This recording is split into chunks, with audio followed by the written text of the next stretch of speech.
Okay, so in this video, I'm going to talk about the init service manager, which basically loads up different services when the computer boots or when you change run levels. Now, the first thing that runs after the kernel and the init RAM FS loads up is whichever service manager you're running. So that could be init, it could be upstart, or it could be systemd. So now I'm going to show you that that is actually the case. So if I run top-p for process ID 1, you can see that the init command is in fact the first process ID. Now, if you're wanting to follow along with me in this video, you will need CentOS 6.6 or some other system that is using init as the service manager. Okay, so now I'm going to show you the different run levels. So init tab /etc/init tab is where you set the default run level that will load up when the system boots, which is currently set to 5, which is the X11 graphical user environment. So you'll have a multi-user graphical environment with networking. Now run level 4 is unused. Run level 3 is full multi-user mode on the command line with networking.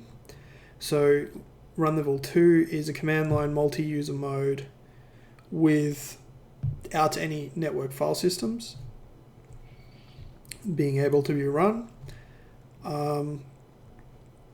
And run level 1 is single user mode.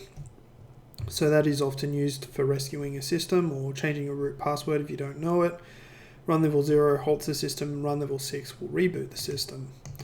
And they say don't set the default to this, and that's rather obvious because you'll either shut down or reboot the system straight away, which is not what you want. So I will now show you these run levels. So if we wanted to look at run level 5, for example,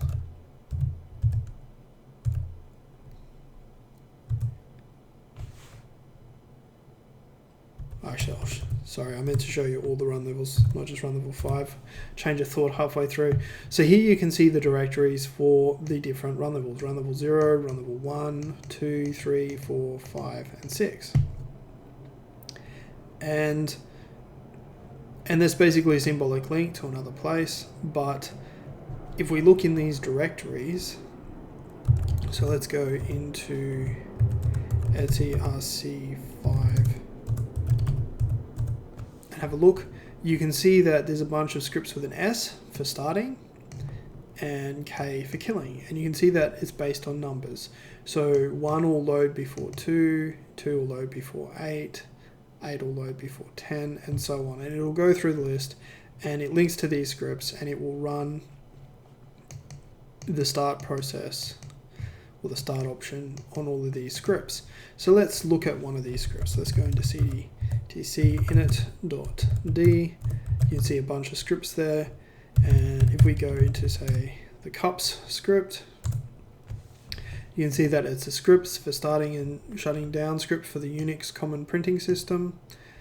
And if we scroll through it, you can see here we've got check, start, stop, restart, and lots of different little options. Now what you could do is you could run init.d cups start, for example, and it will start it, stop it, and status says it stopped. And that's a way that I guess you would traditionally do it, is just by running the script like that. But we also have a command called service cups status, and it says that it stopped, and you can go start, it'll start it, stop will stop it. So you can do it with the service command as well, which is the way that you'd probably do it because there's less typing and it's a fairly nice way to start and stop services. Now, if we wanted to modify whether cups were starting or stopping, what we could do is use the chk config cups off. I don't have enough privileges. Okay, so let's change to the root user. Chk config cups off. So now if we go, say, c3.d ls grep cups, you can see that there is a kill. It's telling it that it wants to kill or stop the script. If we tell it that we want to make it on, then if we do the grep again, you can see that it's telling it wants to start it. So we're changing the symbolic links. You can see that there's a symbolic link to the script, and the S basically, when the system runs through and does stuff, it knows that it needs to run the start option that's in this config file. So if we check etc rc5.d and put the -l in the right spot, you can see that there is currently an S in there as well. So with the chk config, if we only wanted, say, level 5 not to have the start option, we could go -- level 5 cups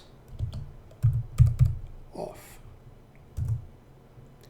And in here we're doing ls on 5 for cups. You can see that it's got a kill. So it will make sure that cups is not running on a level 5. But if we look at number 3, you can see that number 3 is still starting it up. So I'll make it be on again on level 5. So you can see that the chk config is changing these symbolic links in the different run levels so different processes can load up.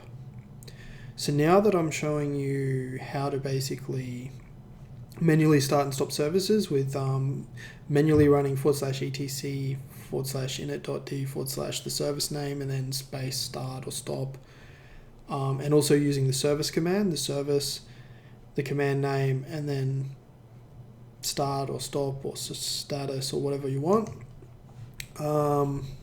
which you can see up here, start, stop.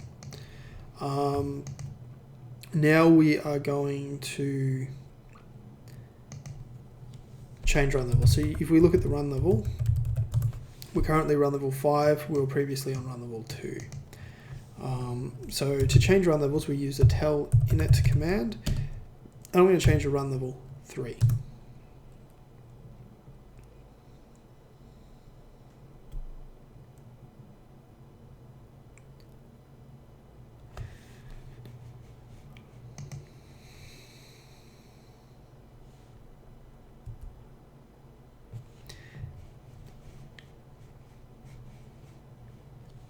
Alright, so we are now in run level 3. We were previously in run level 5.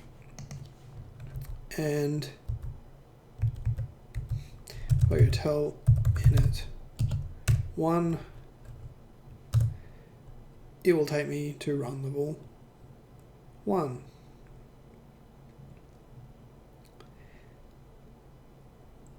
And now you can see that we're in single user mode. Whoops, sorry, run level. So you can see that we're in run level 1, and then it's got a -s, single user mode.